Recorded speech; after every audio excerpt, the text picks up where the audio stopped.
히브리서 12장 말씀 묵상입니다. 히브리서 12장 1절에서 13절까지입니다. 히브리서 12장 1절에서 13절 같이 읽겠습니다.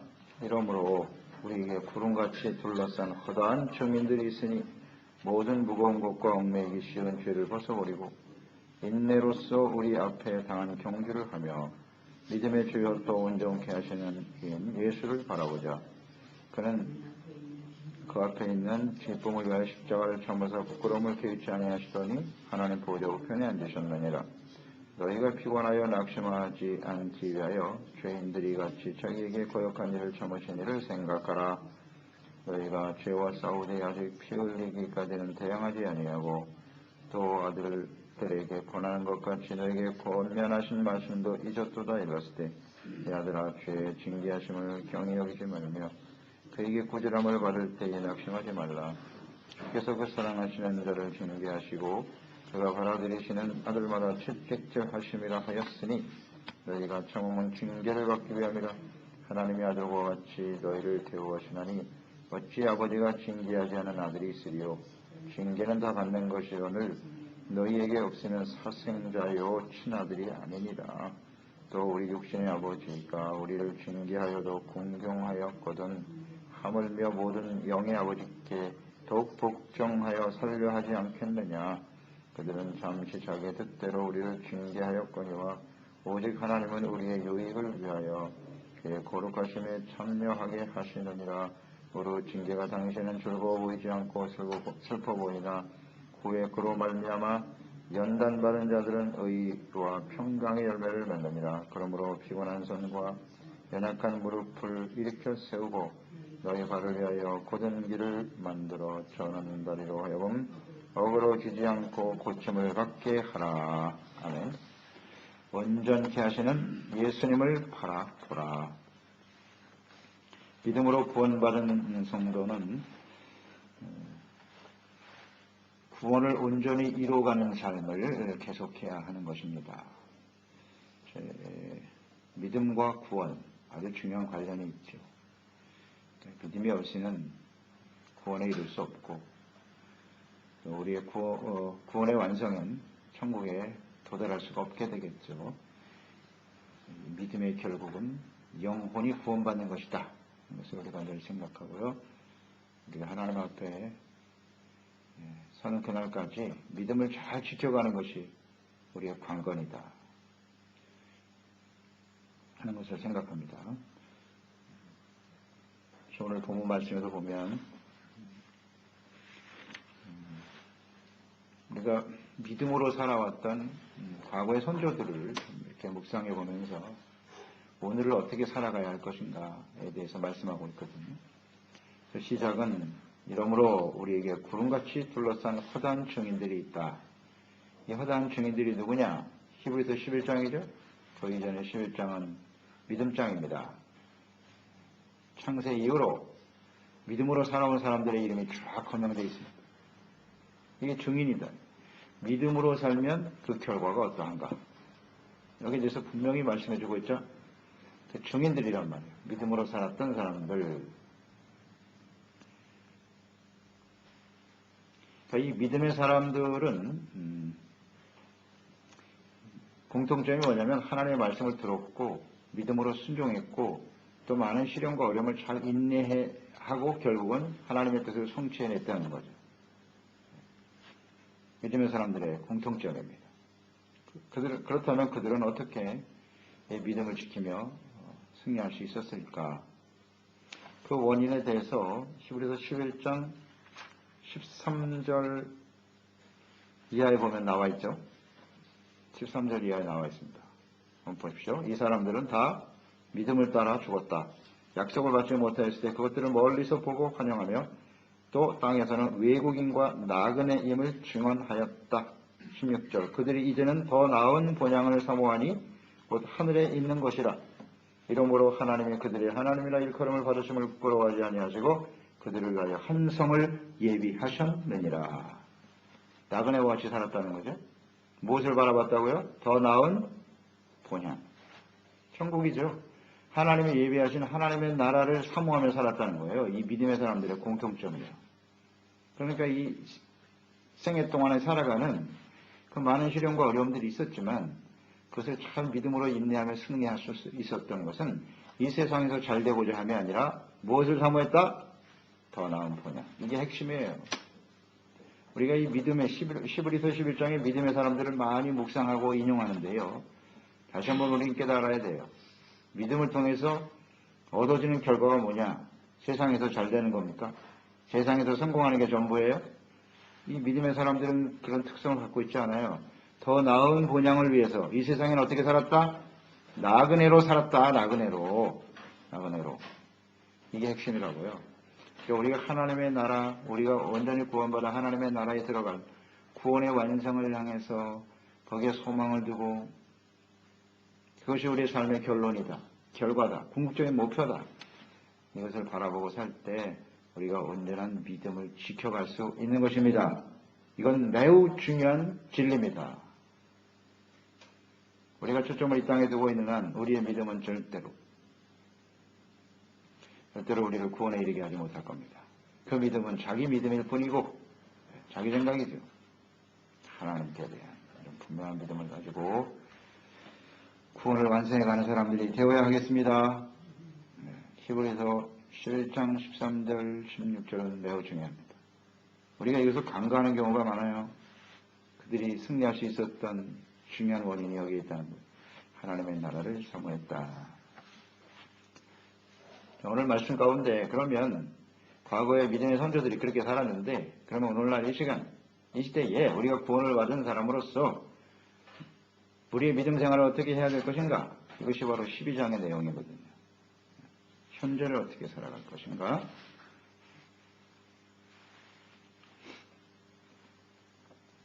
첫째는 죄악을 벗어버려야 된다고 나와 있죠. 1절 3절에 나와 있습니다. 죄를 벗어버려야 된다.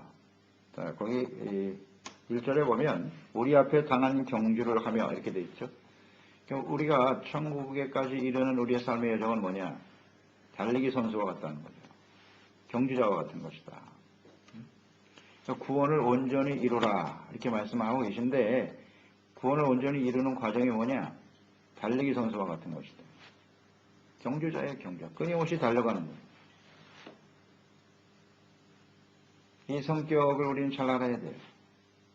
다시 한번 강조합니다. 우리가 구원을 이루는 과정은 슬슬 유람이나 하면서 먹고 마시고 즐기는 여정이 아닙니다. 그래서 이리저리 다니면서 구경이나 하는 것이 구원을 완성해가는 그리스도인의 삶이 아니라는 걸 잊지 말아야 돼요. 이 중요한 성격을 제대로 이해하지 못하는 그리스도인들이 너무나 많아요. 어떻게 하면 좀 더 편안하게 먹고 마시고 즐기며 살까? 대단히 위험한 생각입니다. 이게 사탄이 주는 생각이거든요. 오늘 말씀으로 돌아가야 돼요. 우리는 끊임없이 달리는 경주자라는 걸 잊지 말아야 돼요. 그러면 경주자가 되기 위해서 필요한 자세가 뭐냐? 무거운 거 이런 거 벗어버려야지요. 경주자가 경기에 임할 때 보세요. 신발도 최대한 가벼운 거. 옷도 웬만한 건 다 벗어버립니다. 마찰을 줄이기 위해서 요새 달리기 경주하는 사람들 보셨죠? 옷 입는 거. 수영복 같이 입고 나와요. 조금이라도 마찰이 있으면 안 되는 거예요. 공기의 마찰을 줄이고 최대한 기록을 단축하기 위해서. 그리고 나와서 달려가잖아요. 이런 모습이 있어야 된다는 거예요. 벗어버려라 이게. 평소에 옷을 다 벗어버려야 되죠. 또 벗어버려야 될 죄가 뭐냐. 얽매이기 쉬운 죄. 무거운 죄. 우리는 무겁게 하는 거죠. 얽매이게 하는 거. 이것은 결국 달리기를 하지 못하도록 방해하는 것들이죠. 장애가 되는 것들이고 중단시키는 것이고 이것을 과감하게 벗어버려야 된다. 그러니까 우리 주변에서 쉽게 우리에게 영향력을 행사하는 이런 것들이 얽매이기 쉬운 죄거든요. 무슨 특별한 죄를 얘기하는 게 아니라 결국 얽매이고 장애 중단하게 하는 게 다 죄인데 이 죄를 어떻게 처리할 것이냐. 특별한 죄가 아니라 우리의 일상생활 속에서 우리가 쉽게 접할 수 있는 죄악들이 있다는 거죠. 얽매이기 쉬운 죄. 이런 것들을 과감하게 벗어버릴 수 있어야 한다. 이 죄라고 하는 것이 그 역할이 간단해요. 우리를 중단시키는 거예요. 장애, 더 이상 달리지 못하게 하는 것이고, 이런 무거운 것이나 얽매이는 것을 들고 달리면 어떻게 되겠어요? 계속 달릴 수가 없겠죠? 쉽게 피곤해지죠? 낙심하게 만들죠? 주저앉게 만들죠? 중단, 그만, 됐어. 이게 바로 죄악이거든요. 그러니까 이 죄를 우리는 심상히 여겨서는 안 되고, 이것을 끊임없이 벗어버리는 회개와 돌이킴의 삶이 계속되지 않으면 우리는 얼마 가지 않아서 중단하게 될 겁니다. 지치겠죠. 지칩니다. 쉽게 쓰러지는 거예요.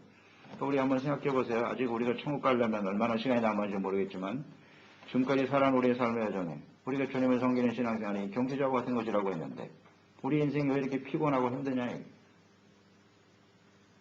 이제 그만하고 싶다. 여러분 이런 생각 하시지 않나요?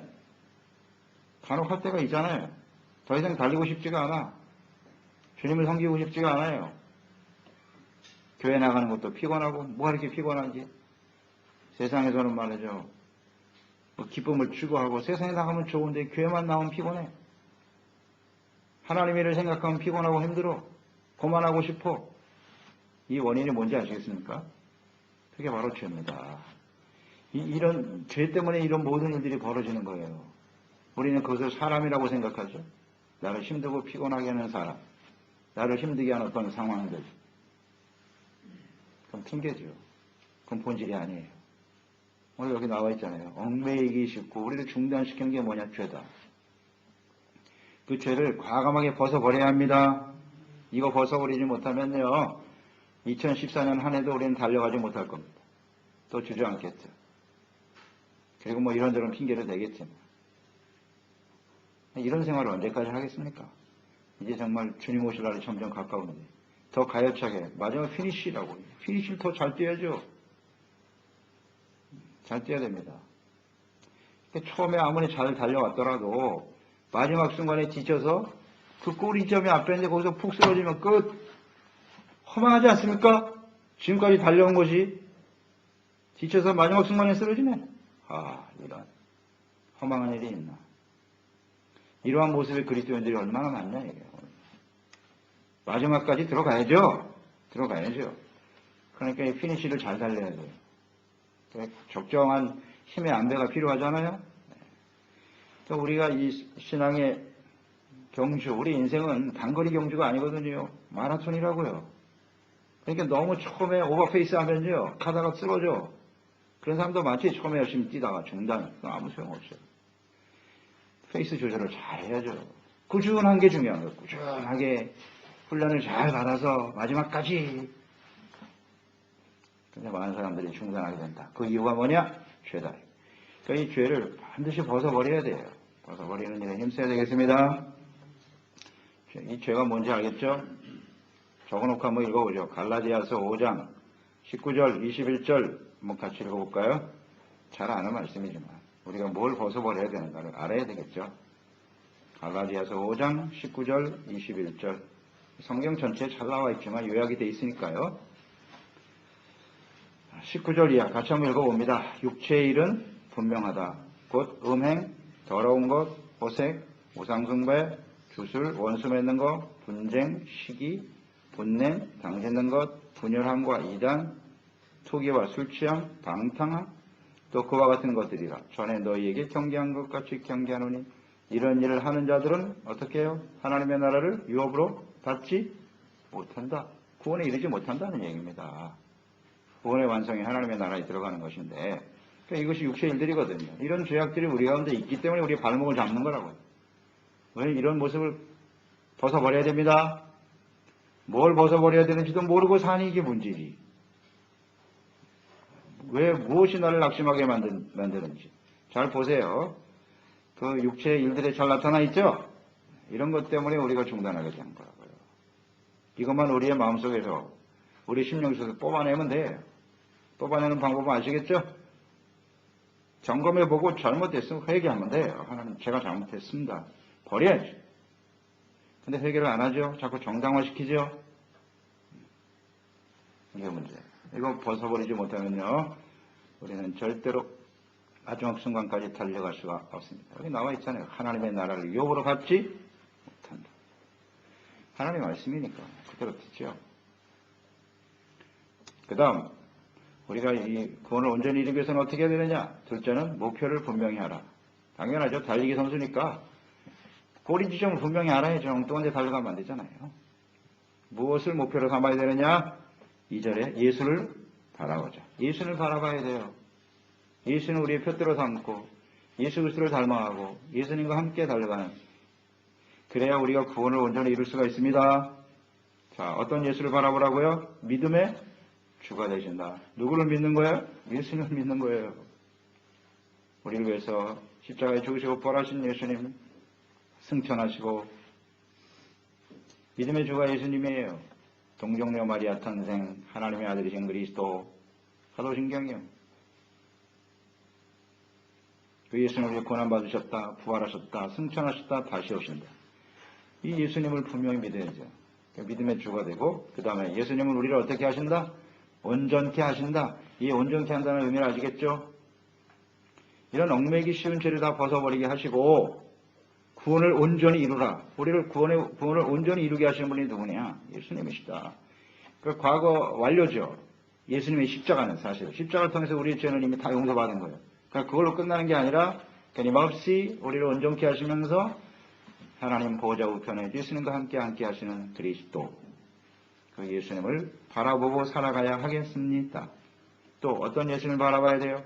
그 예수님은 그 앞에 있는 기쁨을 위하여 십자가의 고난을 부끄러워하지 않으셨다.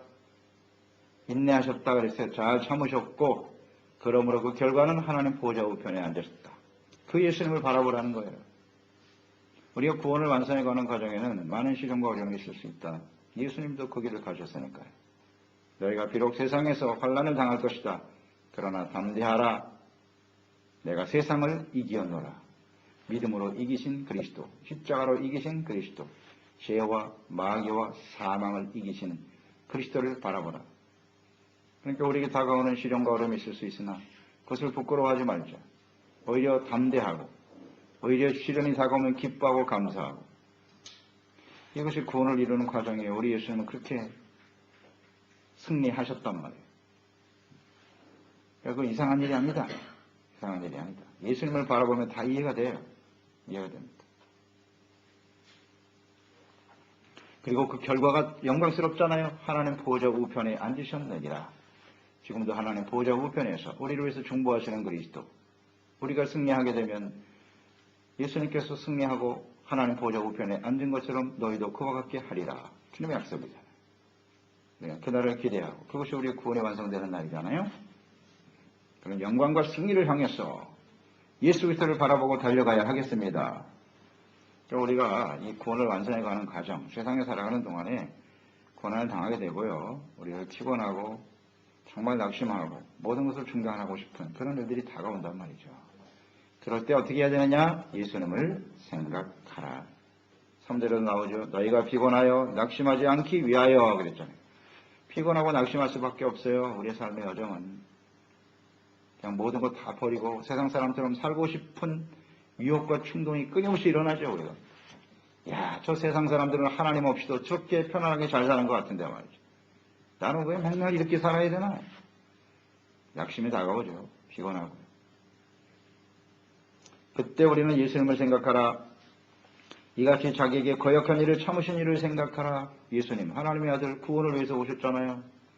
예수님이 죄를 지은 것이 아무것도 없는데 자기를 거역하고 죽이려고 하는 사람들 보세요.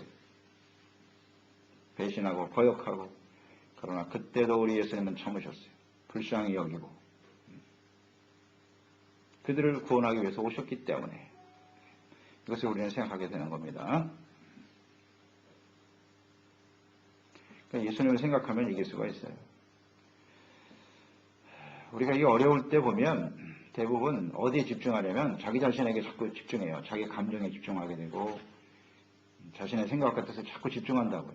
그리고 나를 힘들게 하는 사람들, 어떤 상황, 이거 자꾸 집착하거든요. 그러면 문제 해결이 안 돼요. 주저앉게 돼 있어요. 그들과 함께 빠지는 거예요. 그렇죠? 다 경험해 보셨죠? 이런 일이 다가올 때 우리는 무엇을 바라봐야 돼요? 예수 그리스도. 간단하죠. 이게 어려운 문제가 아니거든요. 우리의 관점과 시선을 어디에 맞추느냐에 따라서 우리 인생은 달라지는 거예요. 그러니까 지금까지 우리가 신앙생활을 하면서 혹은 주님을 섬기는 일을 인해서 상처를 받기도 하고 시련과 어려움이 다가오면서 낙심하고 주저앉으려고 할 때 나는 지금 무엇을 바라보고 있는가를 생각해 보세요. 자꾸 자기 자신에게만. 그러니까 자기 연민에 빠지는 거예요. 내가 열심히 이렇게 했는데 나는 뭐 어떻게 대해줬는데 왜 사람들은 나에게 이러는 거야. 자기 자신 연민에 빠져요. 절대로 그 수렁에서 헤어나지 못합니다. 그런 사람은요. 주저앉아요. 결국 같이 빠져요. 왜 그 사람 때문에 내가 하나님의 나라를 유혹으로 받지 못하나. 이런 말도 안 되는 일이 어디 있어요. 승리해야죠. 예수님 생각하고 이겨야죠. 아, 예수님 한 죄 없으신 하나님의 아들 예수님도 그렇게 침뱉음을 당하고 모욕을 당하시는데 아유, 나 같은 사람이 그런 일 당하는 건 당연하지. 금방 일어나게 되잖아요. 내가 그런 취급을 받는 건 당연한 거 아니야? 혹은 자신의 잘못을 깨닫고 회개하고 돌이키는 모습으로 나타나게 되겠지요. 예수님 바라보면 간단하게 해결돼요. 모든 게 다. 근데 그걸 바라보기 싫어한다고요. 싫어한다. 내와 예수님은 다르다. 계속 그 생각만 하고 있어요. 예수님과 나는 다르다는 거예요. 사도들은 사도들이고 나는 다르다. 다시 한번 말씀드리지만 예수님과 사도들이 나와 다르다면 이 성경을 읽을 필요가 없어요. 우리가 예수님 읽을 필요 없다고요. 자기 생각대로 사는 거지. 뭐가 달라요? 자, 고난과 시련을 당하게 된다 그랬는데 징계나 고난, 이 고난이 우리에게 다가올 때 이것을 우리는 어떻게 생각해야 되느냐. 그러니까 구원을 이뤄가는 과정에서 우리를 피곤하게 하고 낙심하게 하고 힘들게 하는 것이 고난과 시련들일 텐데 이 성격이 무엇인가를 똑바로 이해해야 된다는 거죠. 5절로 9절을 내용 아니에요? 5절에서 9절. 그 내용은 뭡니까? 징계라는 말이 많이 나오죠? 징계다, 징계. 그러니까 하나님께서 사랑하는 자녀들에게 징계하시는 것이다. 징계가 없으면 사생아와 같다고 했고요. 그러므로 이런 징계를 경히 여겨서는 안 된다. 이렇게 말씀하고 있습니다. 징계라고 하는 뜻은 뭐죠? 징계의 핵심은 뭐예요? 본질은. 징계란 아버지가 자녀를 징계하는 데는 어떤 목적을 갖고 있는 거예요? 교육이죠, 교육. 네. 교육이에요. 가르치려고 하는 겁니다. 교육의 목적이 있는 게 징계예요. 사람을 괴롭히고 고통스럽게 하는 건 핍박이고 박해고요. 부모가 자식들에게 때로는 채찍을 가고 고난과 시련을 당하게 하는 것은 교육입니다. 교육에 초점을 두고 있기 때문에 하나님의 뜻을 잘 깨닫도록 우리의 잘못된 것을 버리도록 올바른 삶을 살아가라고 징계하는 거 아니에요. 그러니까 우리가 구원을 이루어가는 과정이라고 하는 것이 우리가 예수 믿고 구원받았다고 해서 완전하냐? 그렇지 못하거든요. 여전히 죄악 가운데 살아가고 있고 믿음의 경지를 향해 달려가기보다는 자꾸 세상에 안주하려고 하잖아요. 본질을 놓치고 정체성을 상실한 채 세속화되어져 가잖아요. 그러니까 징계가 필요하겠죠, 당연히. 그러니까 우리가 구원을 이루어가는 과정에서는 이런 시련과 어려움은 필수입니다. 필수. 반드시 경험되어지는 일이에요. 하나님이 우리 아버지시기 때문이에요. 우리의 영혼을 구원하고 하나님께서 우리를 구원하시는 목적을 이루기 위해서는 반드시 징계를 하신다. 이해가 되시죠? 그냥 고난과 시련 속에서 낙심을 절망할 필요가 없다는 거예요. 하나님의 교육이니까, 교육의 의미니까, 그럼 내가 이런 어려움에 당했을 때 내가 뭘 깨달아야 되지? 하나님의 뜻은 무엇이지? 여기에 초점을 맞추면 되는 거죠. 그렇죠? 이걸 이해하지 못하면 우리의 구원은 완성되지 못합니다. 하나님을 부인하게 되겠죠. 무슨 하나님, 이런 하나님이 다 있냐? 우리 부모가 내 부모 맞아? 나 혹시 주워온 거 아니야? 하나님의 자녀라는 사실 자체를 부인한다니까요. 하나님 자체를 부인해버려. 나에게 시련과 고난이 다가온다고 해서. 그래서 더 이상 나는 부모로 인정하지 않을 거야. 오늘 말씀에 나와 있죠. 세상에 있는 부모 자식도 부모가 자식을 징계할 때 매를 맞으면서도 부모를 거역할 수 없고 부모를 경외하지 않느냐? 하물며 하나님의 자녀들이 시련과 어려움이 다가왔다고 해서 하나님을 부인할 수 있겠느냐? 그럴 수 없죠. 이 부분을 잘 좀 생각해야 합니다. 그래서 이런 징계와 시련을 주시는 것은 교육의 목적이 있다. 자, 그러면 하나님께서는 어떤 목적을 가지고 우리에게 때로는 고난과 징계를 하게 하실까요? 구원의 과정에서 반드시 거쳐야 되는 과정이거든요. 목적이 나와 있잖아요.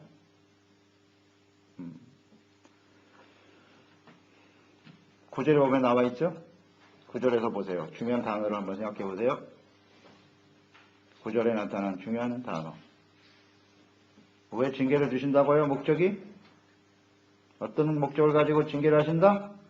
모든 영의 아버지께 더욱 복종. 복종입니다.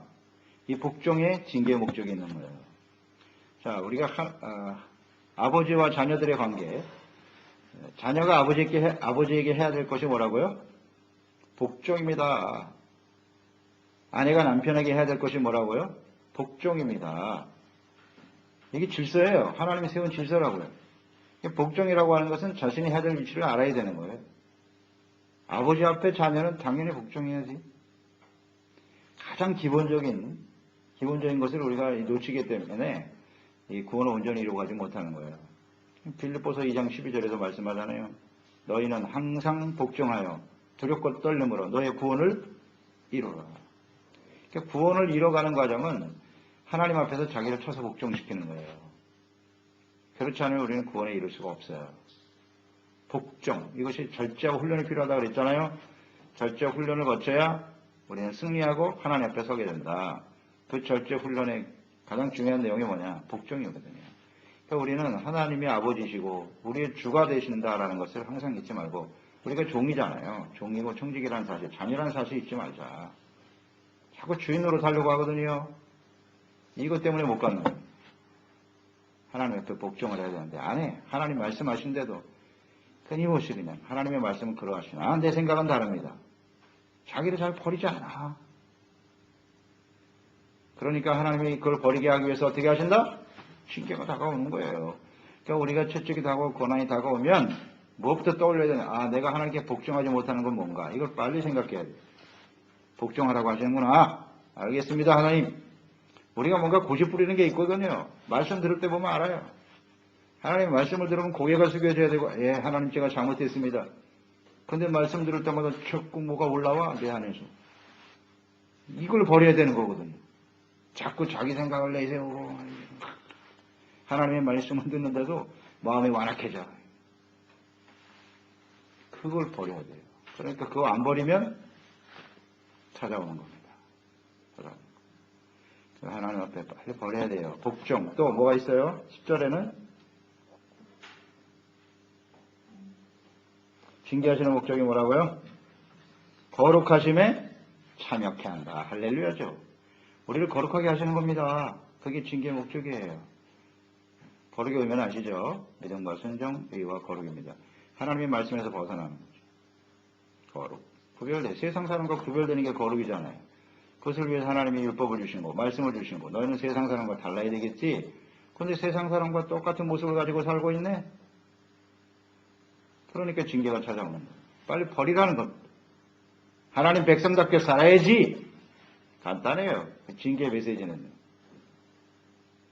너가 세상 사람과 다른 게 뭔데?